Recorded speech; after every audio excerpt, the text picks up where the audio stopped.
এই bridal startup ডিজাইনটা কি করে করলাম সেটাই আজকে তোমাদের সঙ্গে শেয়ার করব। তো সবার প্রথমে একটা লাইন টানবো, সেটাকে মাঝখানে ভাগ করে দিব, একদম হালকা করে একটা লাইন টেনে তারপর দু সাইডে পেখমের শেপ করব। যেহেতু ময়ূরের ডিজাইন করব, তো সবার প্রথমে আগে ময়ূরের পেখমটা করে নিয়েছি।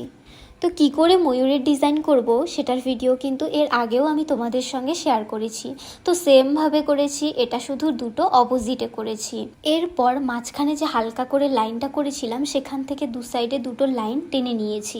এরপর সেই লাইনগুলোকে আমি আবার ডবল করে দিয়েছি, দেওয়ার পর তার উপরের দিকে আরকা করেছি এবং সেটার মাঝখানে আমি একটা ঝুমকো শেপ করে নিয়েছি। তারপর দু সাইডে দুটো যে ময়ূর করেছিলাম সেই ময়ূরের চোখ এবং ঠোঁট দিয়েছি।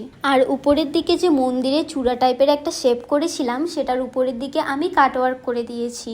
তো এখানে আমি গোলাপ আর কিছু পাতা দিয়ে করেছি, তো তোমরা চাইলে যে কোনো ধরনের ফুল দিয়েও করতে পারো।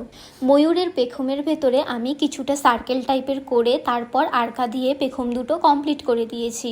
আর উপরে যে কাটওয়ার্কটা করেছিলাম সেটার সাইড দিয়ে আমি বর্ডার দিয়ে সেই পুরো কাটওয়ার্কটা আমি ভরে দিয়েছি। আর দু সাইডে দুটো যে ময়ূর করেছিলাম সেটার ভেতরেও যে ফাঁকা ফাঁকা জায়গাগুলো ছিল সেগুলোও আমি পুরোটা ভরাট করে দিয়েছি।